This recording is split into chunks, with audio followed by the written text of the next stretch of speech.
遭到人们的反面，那就是反革命了，是吧？就是反革命了。党对我怎么处理，我都认罪伏法。 Xiaobin was sentenced to 10 years in prison. His case was a warning to all. There was only one correct version of events, the government's version. Protesters who had been at the square gave differing accounts of what had happened. Chai Ling, hiding somewhere in China, sent her story out via Hong Kong. And now here is the full 40-minute message in which Chai Ling recounts what happened between June 3rd and June the 4th. 我是柴玲，保卫天安门指挥部总指挥，我还活着。自6月2号到6月4号这段时间，整个广场的情况，我想我是最有资格的评论家。可是我们事后才知道，竟然有一些同学，他们对这个政府、对这支军队还抱有希望。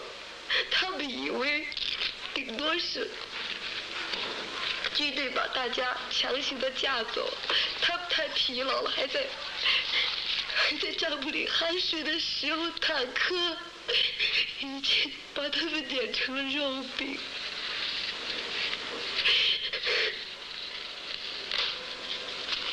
有人说同学死了200多。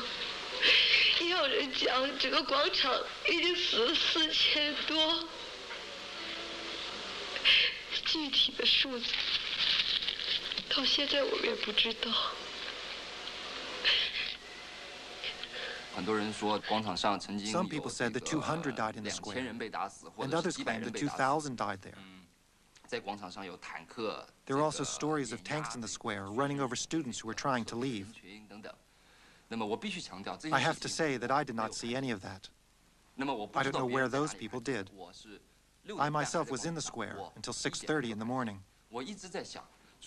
I kept thinking, are we going to use lies to attack an enemy who lies? Aren't facts powerful enough? To tell lies against our enemy's lies only satisfies our need to vent our anger. But it's a dangerous thing to do. Maybe your lies will be exposed, and you'll be powerless to fight your enemy. Chai Ling's 40-minute message ended with a call for the Chinese people to rise up. 越是法西斯丧心病狂的镇压的时候，那么一个真正的人民的民主的共和国也就要诞生了。民主存亡，最后的关头已经到来了。同胞们，觉醒起来吧！打倒法西斯，打倒军人统治，人民必胜。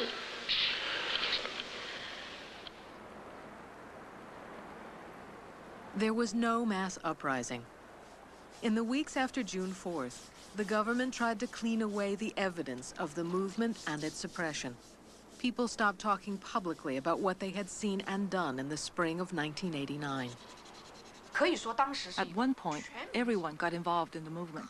Even many party organizations took part. But as soon as it became clear that the government was in control, the movement disappeared as quickly as it had emerged. So many people started saying the opposite of what they really thought, and they rationalized it. I have no choice but to go along. This situation is not essentially different from what happened at the height of the movement. Words became more radical day by day, actions more irresponsible. Because in a crowd, no one felt the need to take individual responsibility. And when the tide suddenly turned, they didn't have the inner strength to stand by what they had said. These two extremes are actually two sides of the same coin. The legacy of the movement at Tiananmen is that it made us think. There are two ways of going about change. One is the large-scale mass movement, romantic and grand, which aims to solve major problems overnight. The other method is gradual, grassroots, solidly grounded. It looks for cracks in the system and introduces specific democratic practices which don't necessarily carry a big label saying democracy. Which one is more effective in changing China? In changing the course of Chinese history? I compare the 1989 democracy movement to an unripe fruit. People were so hungry that they were desperate.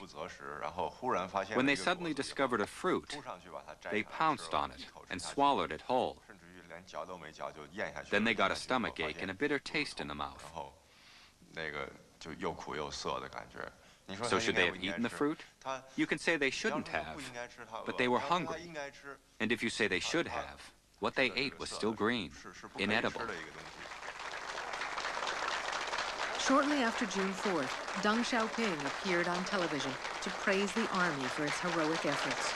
中共中央军委主席邓小平今天下午3点在中南海怀仁堂亲切接见了在北京执行戒严任务的中国人民解放军军级以上干部。 Deng Xiaoping had presided over a decade of profound economic transformation, and he had many times shielded reform from the attacks of hardliners. Even after the crackdown of 1989, he would continue to push for reforms. More than once, Deng had suffered from the absolute power wielded by top leaders in China. But his reforms stopped short of limiting his own power, for good and for evil. Faced with a crisis, he reached for the old weapons. Deng may have wanted to be remembered as a man who understood the needs of the Chinese people, the grand architect of reform. But the Beijing massacre will forever be a part of his legacy. 我提议大家起立，为死难的烈士们默哀。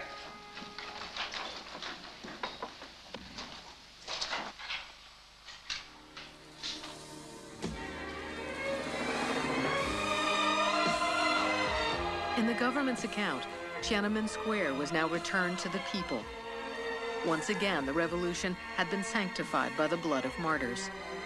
State ceremonies paid tribute to the soldiers who died and honored their families.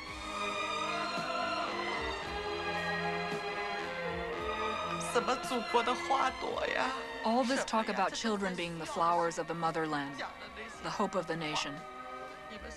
It's all for show. When they feel that it's in the interest of the party and the state, they bring on the bayonets, machine guns, and tanks. I can't watch any of that stuff on TV. It hurts too much. A life is a life. Why are people treated so differently? All my son asked for was a little equality, a little freedom, and it cost him his life. 和国的情。